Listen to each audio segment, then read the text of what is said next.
I'd like to welcome everybody to the October 15th City of Rapid City Legal and Finance Committee. First order of business is the roll call and the termination of a quorum.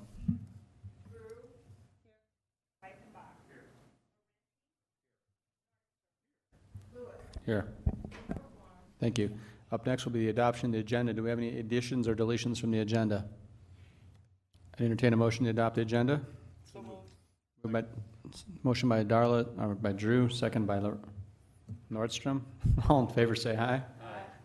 Motion carries. Up next is general public comment, which is now a time for members of the public to express or discuss any concerns of the council on any issue not on the agenda. Action will not be taken on at the meeting on any issue not on the agenda, except for placement on the agenda by the unanimous vote of the present members of the council. Does anybody wish to speak on general public comment? I have no comment request forms.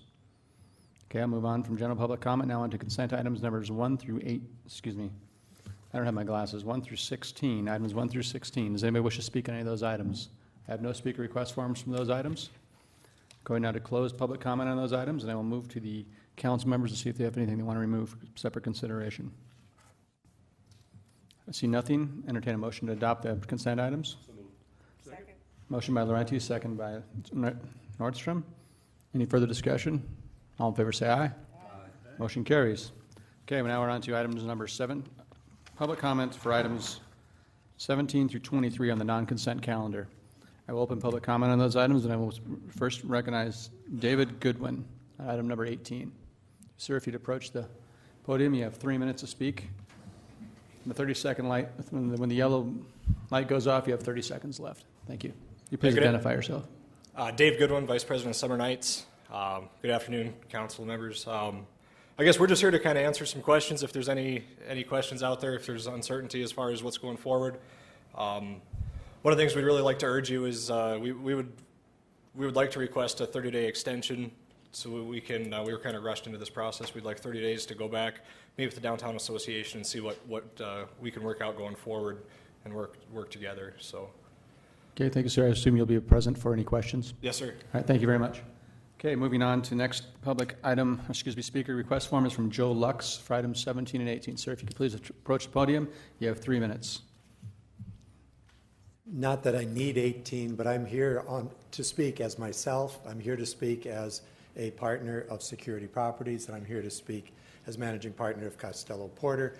You have 2 different items, so 3 minutes of each in my capacities would seem to be 18, but I don't need that much time.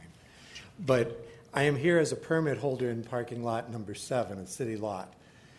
That's a lot that's proposed to be closed all day throughout the summer on Thursdays. That just doesn't work very well. One thing that needs to be addressed is what's going to happen to me when I can't park there. I don't want the time to go out and move my car all the time, nor do I want to get tickets. I haven't seen that question really addressed. In my capacity as an owner of the building at 704 St. Joe, which is the building that houses Costello Porter Law Firm, my partners have not been approached about the effect of closing on us. And I'm just here to tell you that as a landlord, my biggest tenant is Costello Porter, but we've also got 5 other tenants, some of whom also park in that parking lot. And for us to lose that parking is just not going to work. For us as Costello Porter, the law firm of which I am a managing partner, we also have a problem. We have 13 of our people who have lots in an already oversold lot. And we need to have some way of addressing what's going to happen to all of us, because we can't be moving our cars. There's no parking anywhere downtown as it is. Thursday nights already, by noon, you can't get into lot 7 because people are already misparking there. So we're already having problems with it, but to lose a lot for the entire day, that does not work at all for us. So that needs to be considered. We are not opposed to the concert series that are being proposed. We've been a strong advocate for them in the past. We are not opposed to it. We just can't be having a loss of lot 7 for all of us like that. And one other item just related to the closing of Main Street. It's really inconvenient for people who work downtown to get across to lot 7 because it's been barricaded. We have to walk clear down to 5th Street or almost down to Rushmore Road, to 6th Street, in order to get through to the parking lot. We need to have access across the street. Thank you, sir. I think maybe your questions might be answered by the next speaker. Chair will recognize Megan Whitman from downtown and Suzette Cooney, on item number 17. Ma'am, you have 3 minutes. You ladies know the drill. Good afternoon. I'm Suzette Cooney with the Rapid City, with the Rapid City Downtown Association. Megan Whitman with Main Street Square. We really want to thank you for the opportunity to present to you guys this afternoon regarding the Summer Concert Series vision for 2015. As we presented at City Council on October 6th, it is our vision to form a partnership with the Rapid City Downtown Association and Main Street Square to add an additional stage to this series as indicated in the layout on the screen. This space, which is over 43,000 square feet, will hold 4,000 people while allowing 10 square feet per person. We believe this layout is a workable location for sustainable growth and minimal impact on street closures. We've also identified a way for the 7th Street and a pulled parking lot to remain open until noon. All neighboring businesses impacted by the closure have been contacted and are in support. Proceeds from this additional stage will go toward the enhancement and promotion funds for downtown businesses. In addition to this impact, we also welcome those downtown businesses to partake in the event. Main Street Square currently supports more than 25 nonprofit fellow organizations through events receiving donations and some receiving multiple donations. The Rapid City Downtown Association will mirror these efforts and involve other nonprofit groups and in the additional location and expand the footprint already established by Main Street Square. Beautification will also occur throughout the proposed layout, stemming from Main Street Square to the additional stage. Attached in the renderings, you can see our vision for some of these improvements, and they would be made to the alleyway and also the parking lot atmosphere. We look to council to make decisions regarding this matter as soon as possible. Our event lineup requires advanced planning, and we are already beginning to book events into 2016. Additionally, many entertainers book their summer performances a year in advance, and timing is critical now to obtain these bookings for the successful concert lineup. Main Street Square has already booked talent for 2015 Summer Concert Series, as well as for many of our other signature events. It is crucial for our organizations to begin booking entertainment for the additional stage location sooner rather than later. Furthermore, our beautification efforts around the proposed additional stage location will require advanced coordination and execution to accomplish this for the 2015 Summer Concert Series. We are available for any questions you may have before Council next Monday regarding this vision, and we thank you all for your time. Thank you. Thank you, ma'am. Okay, I have no further speaker request forms on items number 17 through 23. Does anybody wish to speak on those items? Does not currently turn to a speaker request form. Seeing none, I'm going to close public comment on those items and now move on to item number 17, which item number 17 is approve a special event permit for Summer Concert Series. And Chair recognizes Darla Drew. I would like to propose that we look at 17 and 18 together and make a motion that we postpone a decision for 30 days so all parties have a chance to look at this a little further. Second. Is that correct motion? Okay. Motion is to consider items 17 and 18 together and recommend a 30-day waiting period to direct the parties to work together. We have a second by Laurenti, motion by Drew. Further discussion by Steve Laurenti. Thank you, Chair. And I'm glad Darla brought that forward. That's exactly what I wanted to do. It's my understanding that the parties involved here have not had an opportunity to speak.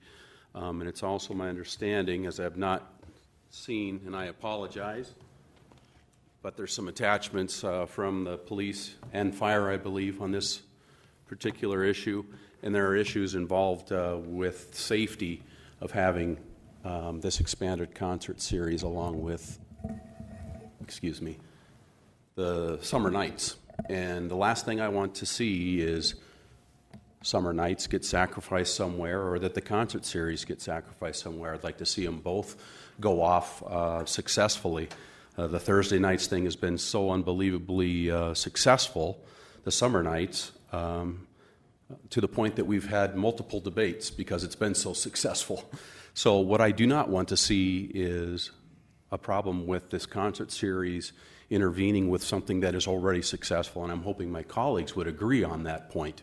And so I am pleased to see a delay so that these parties can get together and hammer out the differences, and if council needs to be there, or council, it's important for council members to be there. I would love to try to get away if I have to from work to be involved, because I do want to make sure that both of these things are very successful. Thank you, Chair. So is that an amendment to the motion? No. Okay. All right. Chair recognizes Ron Weifenbach. Thank you, Mr. Chair. I'm ready to vote tonight. I've been in on this from the very beginning when this first came forward, and one of the things that we would have done in the beginning was to review the closing of the streets. Since that time, I've had several conversations with citizens in our community, with the business owners that actually run the businesses downtown, and one of the biggest points of contention has been closing the street. Obviously, we have a situation here where we can't overlook the parking lot for for Porter Costello, and I think there's very, very good alternatives there versus closing the street. There's been several occasions that we've tried to work this out. So for us to sit here and say that we haven't tried to work this out, I mean, it's been years. And the last time this came to vote, it was a 5-5 tie to move it off the street. And there's been an obstinate position taken that it wasn't going to happen. That's how this transpired. Let's be realistic about it. The Downtown Association are the stakeholders of downtown. Main Street Square. I was here when we formulated that, and we took a lot of heck about it happening, but they've made a very good venue with it. And their venue is not going to change much. The only thing that's going to change is that the Downtown Association is willing to take this on with their summer concert series, move it off the street, move it off the main thoroughfare from east to west. This is the best option. It gives the business owners downtown that haven't had a voice their final voice in this situation. And it's not just like this just happened. I don't understand that. I mean, I've had several emails, several conversations, and several hours invested into this whole thing to try to get people to understand. The last time this came up, there was business owners from downtown, overwhelming, that said, listen, work with us. Move it off the street. Let us have our parking in the street back. Let us have access to our buildings. Let us continue to do business during that time frame. This is a viable option. And it didn't come about because of two people trying to work together. It came about because there was an absolute that it wasn't going to change. This council voted 5-5 last time. It was a tie vote, the mayor breaking the tie to leave it in the streets. Knowing full well that this conversation would come up again, there had been nothing transpired since. But if my colleagues need another 30 days to make a decision, that's fine. But Monday night, I'm prepared to make a decision today. And my decision today would be to allow the stakeholders of downtown to realize what they want. I don't want people coming to my business telling me that they're going to block off my business and I have no say in it. These downtown people have been down there for, some of them for several years, 20, 30 years plus. They're telling us they want it off the street. They want to have a little bit more control of it. They want to have the efforts what it originally started for. The efforts were to enhance downtown, not to create more adversity for the downtown members or the business owners. It was to enhance what they were doing. Now they've come forward with a proposal that, in my mind, I'm sure there'll be some issues, and I guarantee I won't pass this unless we address the parking lot issues, because that's a major issue for Mr. Costello. That's his business, but I'll guarantee it's a major issue for him too when we close the street at 2 o'clock in the afternoon so people can't get into his business and do business.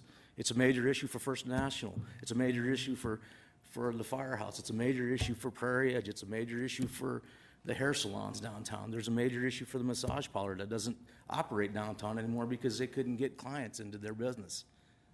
This conversation did not just start last week. This conversation has been going on since day one. So, but if my colleagues need more time, I'm willing to accept that and take that. But I'm telling you, I'm ready to make a decision now or Monday, whatever that date may be. Thank you. Thank you, Mr. Weifenbach. Up next is Darla Drew. First time? No. I watched Summer Nights grow from the very beginning because I worked at the Doll, and so I'd go down there in the evenings. And they started out with maybe duos on stage and 200 or 300 people in the audience. And then it grew and grew and grew, and that is not by chance. It's by a lot of hard work from a committee of people that were committed to bringing an event downtown, an event they were asked to create by the Downtown Association. Now, nobody foresaw the great success that it is. But believe me, tourism appreciates it. And there are businesses downtown that I've talked to that appreciate it. I've seen them here. I've heard their testimony, and they are very much the beneficiaries of that particular event. As far as the roads go and the streets go, Excuse me, not to interrupt you, but the motion is to continue it for 30 days, and I'd like I to was keep going the to just talk for discussion another to that 45 motion. minutes. What, you know. So if we could stay on that topic, whether or not you Okay. want to continue it for 30 days or not. Okay, well, I've seen them grow, and I've seen the difficulty that has happened, you know, between the two entities. I've been in this position myself with Dahl and Black Hills Community Theater. We both ended up with different places to operate, and everything was fine.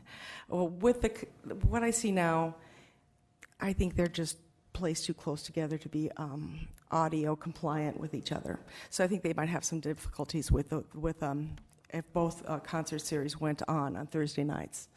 But I would really like them to talk to each other and see if something can be worked out. Okay. Thank you, Darla. And up next, Thank you we for go the to- reminder. No problem, just trying to keep order. I gotcha. Richie Nordstrom, please.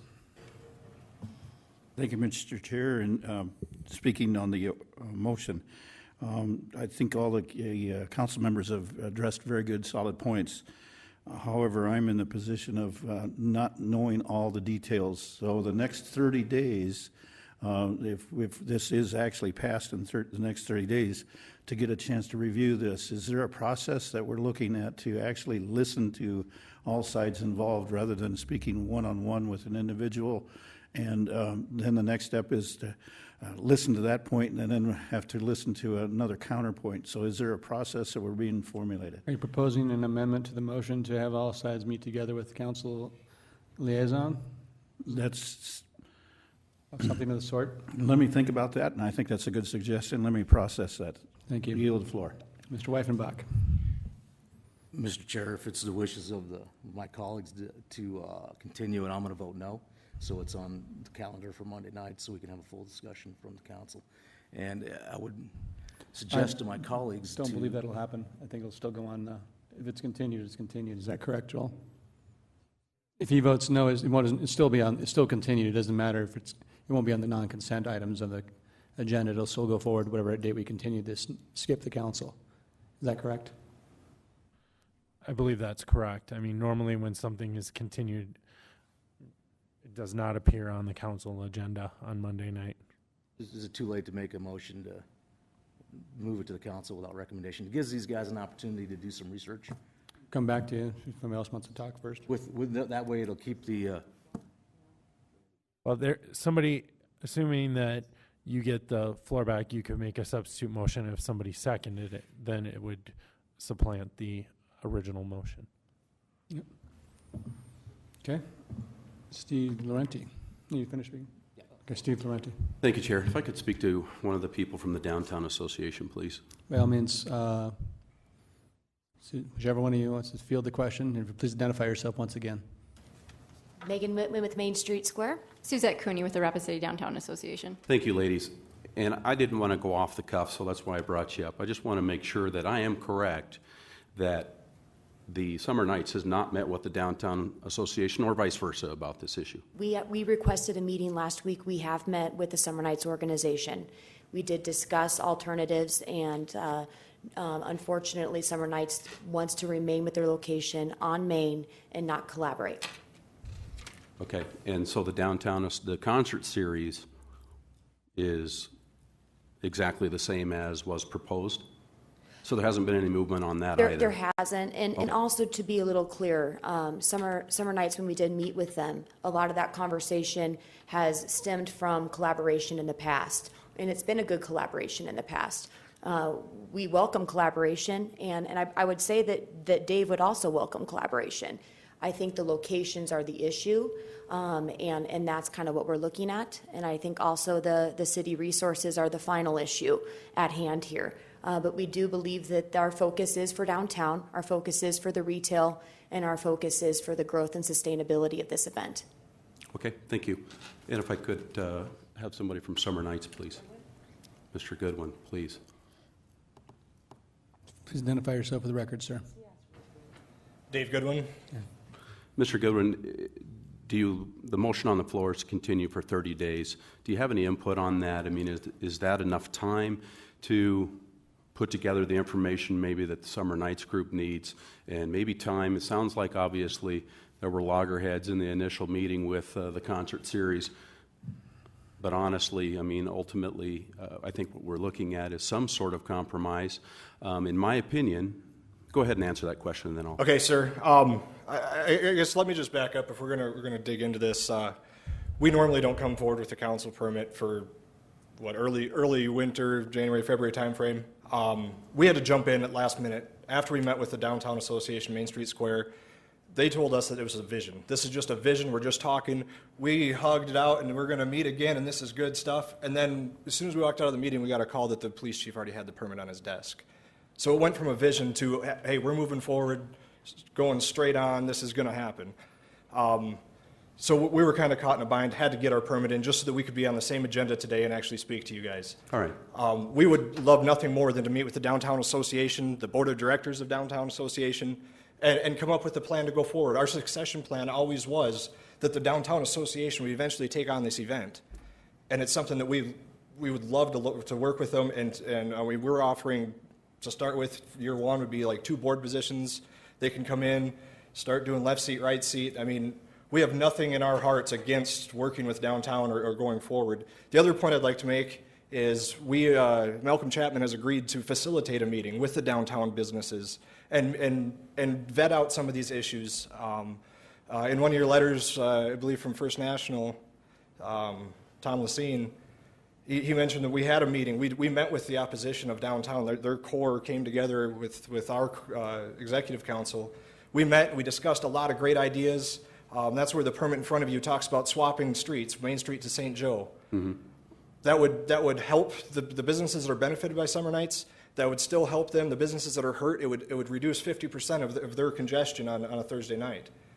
Okay. You know, and the other thing I'd like to point out, and not trying to play nasty, this still involves a street closure. Their permit still involves a street closure, and it seems like we have the black eye for closing streets. I appreciate your input, sir. Thank you. You're welcome, sir.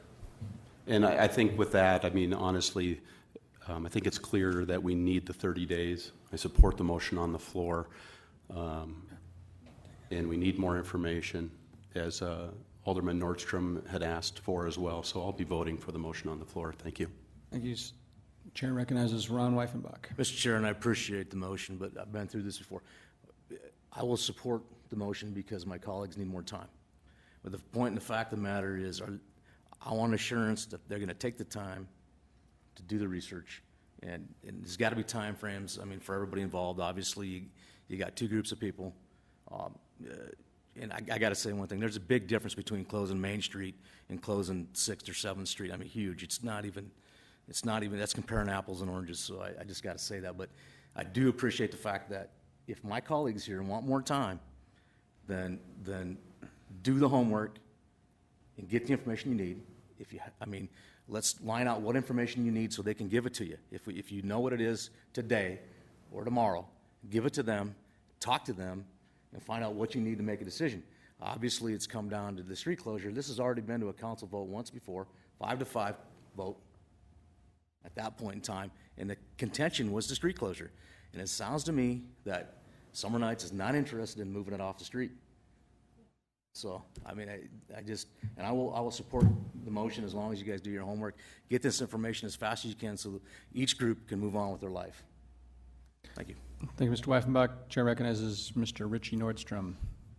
Thank you, Mr. Chair. Again, I'll ask the question about the process that's going to be taking place in this 30-day time frame. I would like to continue this, but if the 2 parties were willing to communicate with Malcolm Chapman to do the facilitating, but I would make a request that you come back as one voice as much as possible, because from my position, I don't want to get into this point and then counterpoint, and then we've got to go check whatever position is being taken out there.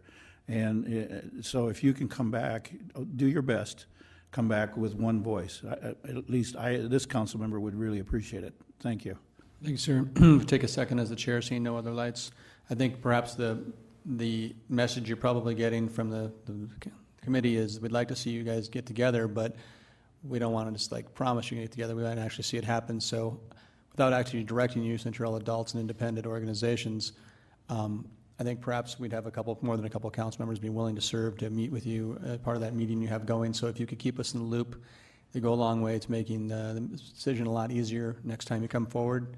So if we could perhaps somehow, I don't know how you guarantee anything like that, but definitely keep us in the loop for the meeting so we can be present for any information that might be going back and forth instead of it just a he said, she said sort of thing. And I think that'd be help to clarify the situation quite a bit, and the chair will recognize Ron Weifenbach. Thank you, Mr. Chair, and I hate to keep chiming in here, but I've been here, done this, seen that. When we got two organizations sitting out here and we're telling them they got to get together, if this organization, the three of them, if one of them doesn't want to get together, I mean, so we need to have someone here outline what we want to hear. You guys tell me or tell them what you want to know, give them the information, because if they don't get together, what are we going to do, spank them? I mean, it's important that we have some outlines for them to understand. You're talking about, these people are at loggerheads. I'm not kidding you.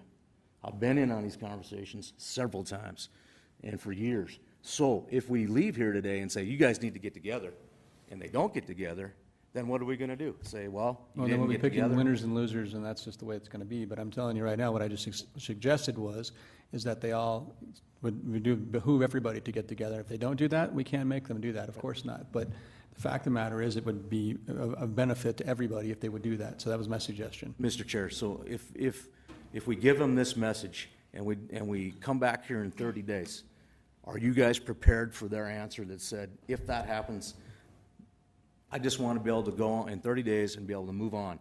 If they can't get together, then are we going to come back in 30 Is that a days and say, well, question you for still me? need to get together? So are you guys comfortable with that? I cannot speak for anybody other than myself, but I think I can make a decision within 30 days, yes. Okay. I appreciate that, Mr. Chair. That's all we could ask. I don't want them to go out there and have conversations and decide that they can't come together, and then they come back here in 30 days and we kick the can down the road even further. I just don't think that's fair to either organization. So, thank you. Chair will recognize Darla Drew. It seems to me that they do have a plan to get together, and Malcolm Chapman will be the moderator, and he will do an excellent job. And what we want to hear from you guys is if you can work together so that we can continue down this road, make a plan. You guys know that. You know what we're looking for. I don't think I have to talk to you. I mean, you have created some great, I can't believe that this is happening, that there are two groups fighting over doing an event downtown. Do you know how many cities would love to have this kind of problem? This is a great problem. So I hope that you guys can get together and figure out something, because we're behind this. We just got to figure it out. So please talk to Malcolm. Please get together and come back to us with a plan. And Steve Laurenti. Thank you, Chair. Not to beleaguer the point, and I appreciate Alderman Weifenbach's position. We need the 30 days truly, because I think we already know the 800-pound gorilla in the room here is the fact that we already have a successful event. It's been approved by the council multiple times.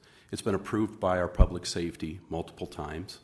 And we have a new event that wants to come in on the same night. Now, that doesn't mean it can't happen. That just means now that this new event needs to make sure that they don't step on the toes of something successful. And I think we all should support that. We have cities that emulate our Thursday night, our summer nights. And there's a reason for that, because it's successful not only here, but it's already successful in those cities. And we all may have our own opinions about this particular event, but the fact of the matter is it is successful. Now, as was said by Mr. Goodwin, there's already some compromise being made that maybe it would switch back and forth on St. Joe and Main. Now, if the concert series can work with that and somehow we can get our public safety to sign on to that, then maybe we can do that. But maybe the concert series needs to be Friday night. I'd love to be downtown Thursday and Friday night, just as something maybe to speak about. as you get together. And again, especially if it's in the evening, I would be glad to be there. Very hard for me during the day, but I would love to be part of the conversation and see if we cannot work this out. Thank you, Chair. Okay. I've forgotten what the motion is at this point, but I do believe it's items 17 and 18 together, continue for 30 days back to this committee. Is that correct? Yes. So that would be the November, I'm sorry, what's the date on that, Maggie? Anybody have a calendar? Probably the November 19th. November 19th, That'd be it. Legal and That's Finance 30 days. Committee. Okay, is there any further discussion on that motion, please? No. All in favor, say aye. Aye. All opposed? Motion carries. Okay, item number 19. Mr. Laurenti requests staff to obtain financials from developer regarding the possible TIF for apartments on St. Joseph Street. I'd like to make a motion to approve, and I can get a second. I maintain the floor, Chair. Motion is to approve by Laurenti, second by, do we have a second? I would second it, and then I can make an amendment. Okay. Motion by Laurenti, second by Weifenbach. Mr. Laurenti, you still have the floor? I'll relinquish the floor if Mr. Weifenbach's going to make an amendment, and then maybe I can come back and speak to the entire new motion. Chair Thank you. recognizes Ron Weifenbach. Thank you, Mr. Chair. I appreciate what Mr. Laurenti's trying to do, trying to make a decision based upon some information that we feel is necessary to make a good decision. But I wanted to amend the motion by adding to include the purchase contracts on the exhibited properties that are involved in the TIF as per the TIF guidelines. Do you accept that amendment? You will accept as a friendly amendment. Okay, any further discussion?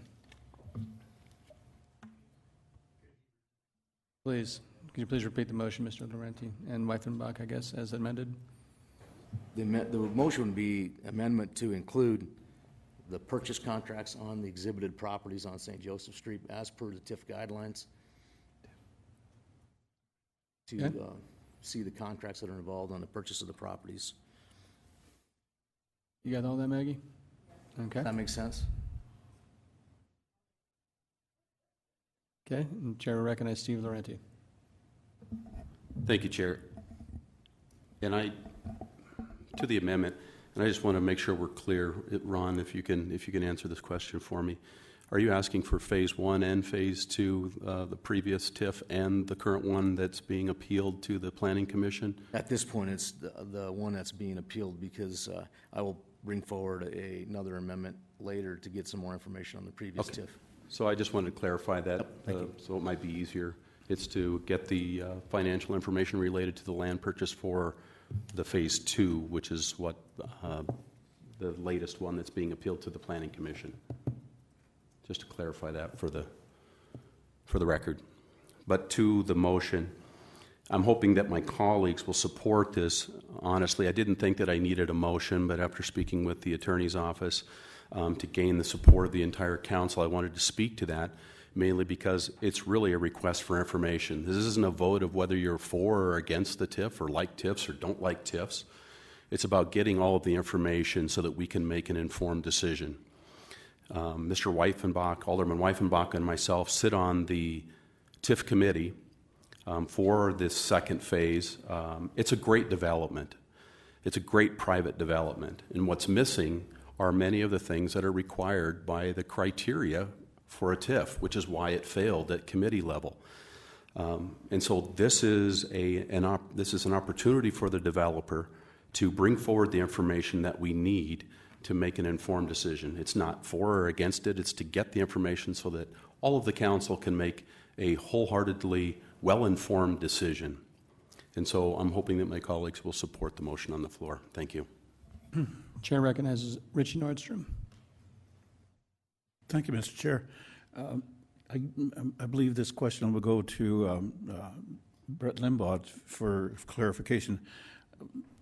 Mr. Limbaugh, if it's your understanding of the motion that's on the floor is to obtain information that pursuant of the TIF guidelines, isn't that already in place now that that information would be coming forward in the process?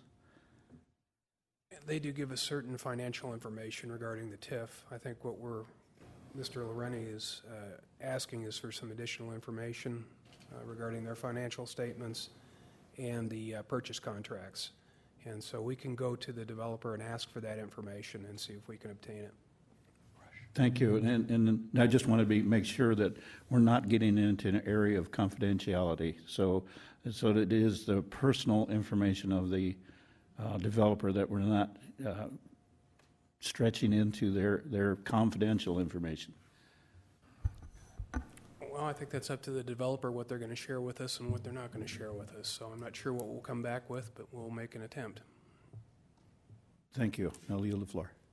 Chair recognizes Darla Drew. I guess my question is to Mr. Limbaugh as well. Is this required by law that they disclose their financials? That's what I've been told, so. You know, and I'm not sure if Joel wants to weigh in on this also, but, you know, there are certain guidelines that have been established, application procedures, so they have to follow those. The city has obviously adopted a policy. It's not necessarily law, but it's the policy that we follow. I think there would probably be some argument I would want to, before I opined on whether go in and look at, but you know, it's kind of written generally to try to, on one hand, encompass as much as possible, but on the other hand, recognizing that probably there are some confidential things that most developers aren't going to want to provide. I'm sure that if they were here today, they would tell you that they've provided the required documents. But I can also tell you there are others that certainly appears disagree with that and could disagree with that. Ultimately, if they don't want to provide the documents, you're not under an obligation to provide them the money. So to some degree, if they want the money, they have to satisfy the committees, the planning commission, the city council, and the TIF committee that they've provided sufficient information to justify you providing them with the money. But they can also, are they under a legal obligation to provide it? No, we can't force them to provide it. On the other hand, if they don't provide you sufficient information that you're satisfied, you're under no obligation to provide them with the money they've requested. Okay. Okay, thank you. Did that answer your question? I yield the floor, yeah, kind of. Chair recognizes Steve Laurenti. Thank you, Chair. And maybe I can add some clarification, maybe some direction by my comments here, because I've been involved with this TIF from the beginning at the TIF committee level. Some of the things that we are deficient in the financials and we're not asking for any more financials than was provided at TIF committee level, which is required by our criteria for an application for a TIF. So we're not asking for anything beyond that. What's missing, as an example, is not necessarily missing. What is different than reality, which was brought up at the TIF committee level, is the interest rate, the proposed interest rate on the financials. And I believe, Ron, you can correct me, but I think they were stated at 7.25%.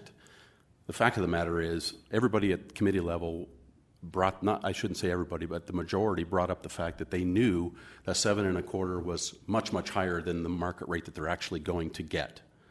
And so the reason we're asking for these financials is, one, to look at phase one, because they're very related. Obviously, they created a new corporation to apply for this second TIF.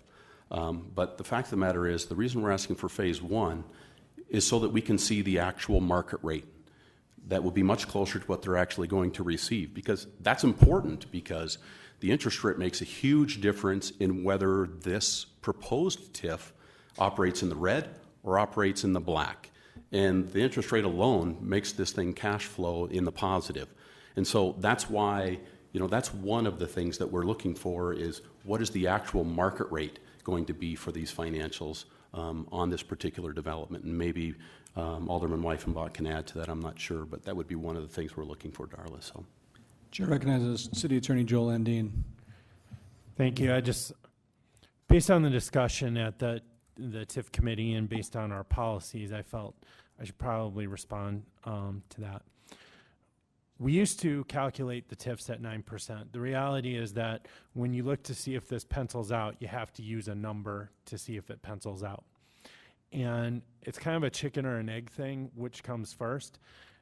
The developers can't get a loan until they know whether or not the TIF is approved. So they don't have a locked-in interest rate. Now, certainly they've been talking to a bank and they have an idea what the interest rate is. But until they get, at this point, the TIF is an integral part of the financing, so they don't have a loan. So while they've had preliminary discussions with the bank on what their interest rate would be, they don't know for sure. We used to do it at 9% because we knew it would probably be below that, and that was just kind of the line. It was well before my time, but it was apparently the line that was drawn that said, we're not going to pay any more than that. So it allowed you to calculate out and see if the project would work under the estimated revenues over that period of time.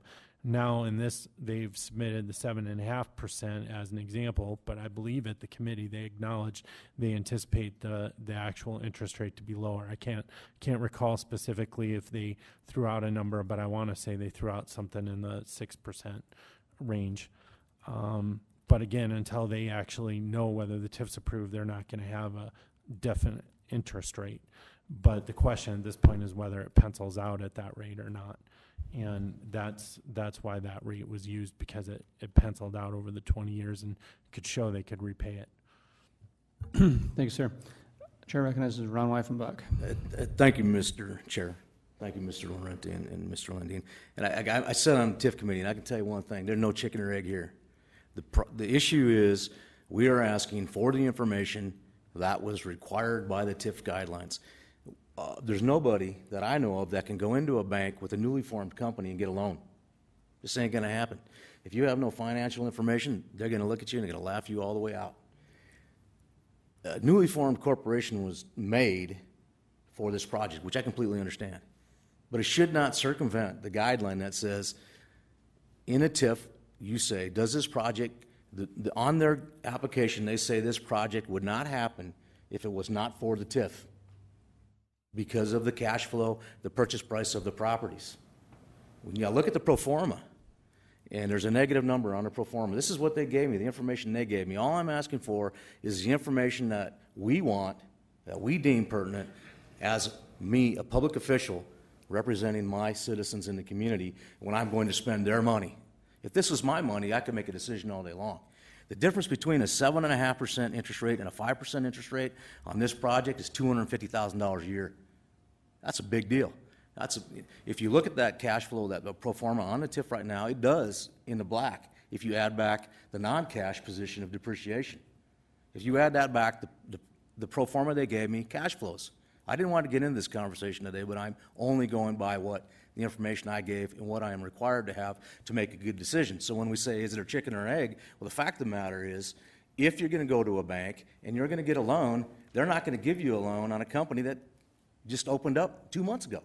So there's financials available, and if you read the guidelines, they're probably going to be personal guarantees from people who are financially capable of making this loan. That information is requested to be at some point. If you approve the TIF, understanding that the reason they want the TIF is because it doesn't cash flow, how can you do that? That would be the chicken and the egg for us. I mean, the fact of the matter is, the information's available. It's whether they want to give it to us or not, and I appreciate that, Mr. Landine. If they don't want to give it to us, you think I'm going to open up my bank account? It's not my money. It's the people's money, and that's what I'm here for. I'm here to safeguard their money and make sure that we've been through these TIFs and say, woulda, coulda, what we used to do, and I'll guarantee you, if you ask Ms. Sumption, they've changed a lot. And they changed a lot for a specific reason. And the specific reason is we made criteria, and we want these things to fit the criteria. That's why Mr. Laurenti and myself are asking for this information. If you go back to Rocker One Square, there was comments made in that TIF committee that before they made any payouts, which I'm assuming they haven't made any yet, that there would be appraisals on that property. There isn't any of those yet. I wasn't going to bring that up today, but I'm saying the information that we're requesting is the information that we have set guidelines out for. That's it. We want the information that shows what the interest rate is going to be. By the time it comes to the council, the information they should have a package in front of them from a bank that says, here's the financials that we use to make this decision. Here's the interest rates that we propose. Here's how the product works. If you look at the revenue on the property, there's 5 floors on this property. 4 of the floors are given revenue. The first floor is given no revenue. Where's the revenue from the first floor? These are questions that we need to understand to make a good decision. I don't think it's anything real complicated, other than that we want that information available to us. If they don't want to give it to us, I think Mr. Landine is correct. Then my colleagues need to make a decision if they have enough information to make a good decision. I just want to have the information that this council has deemed pertinent available to me to make a good decision. At that point, I can make a good decision. So, and I just, that's my position on it, and if somebody has questions for me, I can sure answer them. Chair recognizes Richie Nordstrom. Thank you, Mr. Chair.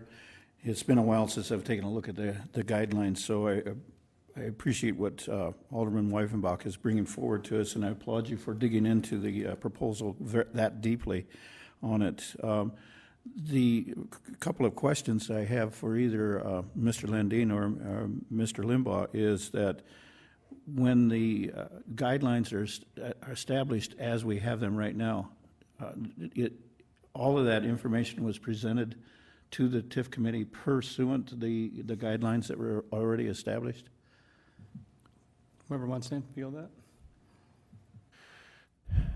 You know, I would have to, before I specifically answer that, go back and look at what was provided in the guidelines again. But what I'll say is, if there's something obviously missing, staff is going to say, hey, you need to provide this. But if they provide some financials, but maybe not all their financials, staff isn't going to go in, and at that point, it's kind of up to the applicant. They're the one that requests the money to provide the necessary documents. And if they don't do that, that's on the applicant. You know, the reality is this is something that these issues are something we've struggled with since the beginning of TIFs. And Mr. Weifenbach is correct, they've changed significantly. You know, the concern when we were just penciling them out at 9% interest is that potentially a bank looking at that, you know, they are taking some risk funding a TIF, so rather than giving a market interest rate on the financing, they realize that if the market was 6% interest, they could charge 7.5% interest based on the TIF, and we have tried to make efforts to make sure that we aren't essentially getting gouged on the interest, because if the interest is being paid back from the TIF, the argument is the developer doesn't have a lot of incentive to argue or negotiate for a lower interest rate, although ultimately they are on the hook for that if it doesn't cash flow. So you would think they would still want to negotiate the best interest rate possible. Again, something we've struggled with for a long time. Another thing we've struggled with is the financials. Yes, I am sure that more financial information has probably been provided to a bank, but you know, the rub is that when you go into a bank and apply for financing, it's not open to public inspection. And this dispute, it seems to me, comes down to whether or not this information should be public or not. My understanding is the developers have agreed to provide the information requested if a confidentiality is signed. But you can also, as a public official, certainly understand where that would cause some concern. And frankly, that's what you people need to decide is, I mean, obviously, these guys are looking for a certain amount of confidentiality, but you also have an obligation to the public.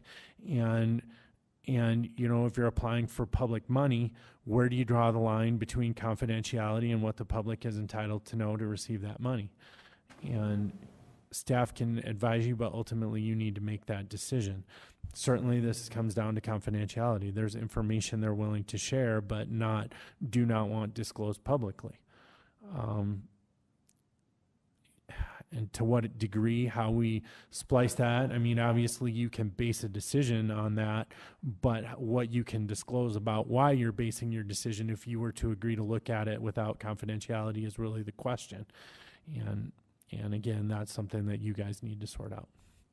Thank you. One more question, Joel, if you can try to answer this. If I'm understanding correctly, under the guidelines, that's been presented to the developers. They came forward and brought that information in. What is being proposed today, is that a modification of those guidelines, or is it changing the rules in some fashion? Again, I'd want to look at the guidelines and answer that. But, you know, I think that they're written broadly enough that, again, it asks for financials in general, not specific it doesn't drill down into the specifics. We want this, and we want this. There might be a few specifics in there, but my guess is it's not that specific. It just talks about the financials. And that's done again if we drill into specific documents, and there's going to be a project in the future where there's a document you want to see and it's not listed, so they say, well, we don't have to provide that because that isn't one of the listed documents, and every project's somewhat different. So we intentionally wrote it to try to capture as much as we could. I agree, and then I just want to make sure that everybody's playing by the same rules, and then all of a sudden we're changing rules. That's what I want to try to avoid. So if you would have that opportunity to take a look at those guidelines, it's been at least a year since I've looked at them myself, so I can appreciate that you're needing more time in it as well. Thank you. Okay, so the motion is to request financials, and I guess we'll go to Alderman Ron Weifenbach. Thank you, Mr. Chairman. I appreciate the fact of narrowing down, but if you read the guidelines, it specifically says that they will come forth with a bank plan that says this is the plan, interest rates, everything involved. So, and the guidelines are available on public record. So anybody wants to read them, they're out there. They've changed a little bit, but they haven't changed since this whole process has started. And, in a lot of cases, Joel, we don't have one thing where we can compare one project to another. In this case, we have a very specific example. As a matter of fact, this project will compete against that project if you look at it in that form, which also does not fit the guidelines of a TIF. They're not typically made for projects that compete against each other. So if you can't have the both of best world of two worlds saying, well, we don't want to give you the financials, but we're going to create this new company and not give you any financials. When the fact of the matter is they're not going to get a bank loan, because why? I guess it would be important for me, if we're going to have this debate, and we want to have this debate, it's like, why is that in the criteria anyway? Why is it in the criteria if there's not a specific reason why we need it? And the specific reason why we need it is because they want to know if this project would happen or wouldn't happen. In this case, we have a very specific example where the public outlaid future increments of tax to help pay back for the purchase of the land that they bought in Rocker 1, the first project that happened. So we have a specific example. It's not like we're speculating about any interest rates, anything. It's there. It's a very good specific example that we can compare one to the other and say, would this or would this not happen? That is what I am challenged with as a council person, nothing else. I'm going by what the guidelines are. Is it a good project? Absolutely. Would it clean up over there? Absolutely. But is it and does it meet the specific guidelines? And they're fairly broad, so there's a lot of leeway in this thing. It's not like we're narrowing down to something that shouldn't be. I mean, if I was going to come to the citizens of Rapid City and say, you know what, I want some of your money, but I don't want to tell you anything about me, I just don't think that's a fair situation. I think that if you're going to come to the public and say, listen, I want you guys to forego, and not only the city, but the state and the school district, and who's going to pay the school district? They're going to get their money anyway, but who's going to pay that? It's going to be distributed throughout the district to other tax members. So I'm coming to them saying, hey, I want you all to kick in on this, but I don't want to give you any information.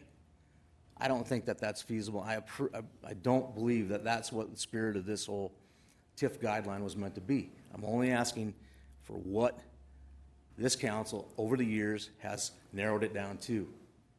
It's simple just to sit up here and go, yep, go ahead and do it because it's a good project. But the fact of the matter is there's probably other developers in the community too that would love to have, there's a lot of great developers with a lot of great projects who wouldn't mind having an extra $130,000 a year, injected into their project as they develop Rapid City. I understand all that. I'm hoping that we can get down to what is in the guidelines, what's not in the guidelines, narrow those down, maybe get some conversation in that direction that says, this is what's in there. Why don't we have this information to make a decision? That's what I need to make a decision. So when that question comes up, I guess that's how it can be answered from my perspective, is that I just want what the guidelines said we should have available. And the whole other TIF is a whole other conversation, which we should probably have another time. Thank you. Chair recognizes Steve Laurenti. Thank you, Chair. And I appreciate the comments by Alderman Weifenbach. I have one last point, and I'm hoping the developers will understand this, that this isn't something where we're trying to get into their private business. Again, I'll reiterate, we're asking for the same financials, not any other numbers that aren't supposed to be provided at TIF committee level. What's important here is that the developers need to understand when you want to do a private development and you want public assistance to do that private development, you need to come forward with the actual information. And as Mr. Weifenbach said, we have a TIF prior to this one that's being appealed that will give us a very good idea of the type of interest rate that we're going to be dealing with in the financials. And so that's why we're asking for the information, so that the entire council can see it all and make their own decision. Thank you, Chair. Motion is to approve. Any further discussion? All in favor say aye. Aye. Opposed? Aye. Motion carries with one no. Richie Nordstrom. Item number 20 is introduction and first reading of ordinance 6014 regarding supplemental appropriation number 3 for 2014. Entertain a motion. Motion approved by Laurenti, second by Darla Drew. Any further discussion? Chair recognizes Richie Nordstrom. Do we need any additional comments from finance? She's not Okay. indicating Very so. good. Any further discussion? All in favor say aye. Aye. Motion carries. Item number 21 is an appeal of the Historic Preservation Commission stipulation to preserve scalloped trim at 1725 9th Street. Entertain a motion. Motion is to deny the appeal, second by Nordstrom. Motion by Drew, second by Nordstrom, and Mr. Weifenbach. Thank you, Mr. Chair. Is there a staff recommendation? Maybe Do we have a Ms. staff Sarah can answer recommendation? I don't have a computer in front of me. I apologize. that. We couldn't get hooked up earlier, Mr. Chair. There was not a recommendation as to approve or deny, just the, Okay, thank you. just ma'am. all the information from the proceedings. Thank you. So The motion is to deny. Mr. Laurenti. Thank you, Chair. And if I could ask a question, I would greatly appreciate that. From my understanding, this significantly, well, I shouldn't say significantly, but it definitely changes the character of the building. If we were to see a before and an after, because of this scalloping, this trim type of situation, it would change the look significantly. I guess I'm assuming that based on what it is. Do we have any information on that? Yes, there were before and after photos included on the agenda. It's subjective, I suppose, as to the degree that you think it changes the way the building reads from the street. Yeah, that's exactly what I'm driving at. And the other question I had was, is this located on a perimeter of the historical district, or where are we talking about as far as location? Yes, it is located on the southern boundary of the historic district. Okay, thank you. Mm-hmm. Chair recognizes Darla Drew. I'd like to make a substitute motion that we wait until we've seen these, the full council has seen this until we make a decision on this. So the council without recommendation, is that your motion? Yes. Second. Second by Laurenti. Motion by Drew. Substitute motion is to send to council without recommendation. All in favor say aye. Aye. For the, no? Council, geez. Motion carries. Well, it is a long day. Yeah, anyway. Item number 22 is second reading of recommendation of ordinance number 6015 to consolidate provisions related to municipal gross receipts tax, codify the use of revenue, and appoint a promotion agency by repealing sections 3.16.040 and 3.16060E, and by adding chapter 3.18 to the Rapid City Municipal Code. Motion approved by Laurenti, second by Nordstrom. All in favor say aye. Aye. Motion carries. Item 23, introduction and first reading of ordinance 6018 to consolidate the city's vision and capital improvement funds into separate accounts within a unified fund by amending chapter 3.16 of the Rapid City Municipal Code. Chair recognizes Joel Landine. Thank you, Mr. Chair. As you're aware, there was no ordinance attached. I'm still working on a draft. I would hope to have one out either at the end of today or by tomorrow at the latest. And I will still need comments I would anticipate, everyone keep in mind that this is going to be a draft. It'll have to go through 2 readings. I was going to ask you to take it to Monday night without recommendation. You should have a draft by then, but again, there'll still be 2 readings. I would imagine after we get the comments in, there will be significant changes between, or at least a fair number of changes between first and second reading once all the stakeholders have weighed in. But again, primary purpose is to combine the 2 funds or into 1 fund with 2 accounts. So really from a practical perspective, it would not change anything, but it would allow legally for us to bond, which we've all been involved in discussions on that. So I'd entertain a motion to send this to council without recommendation. Motion by Nordstrom, second by Weifenbach. Any further discussion? All in favor say aye. Aye. Motion carries. We are adjourned.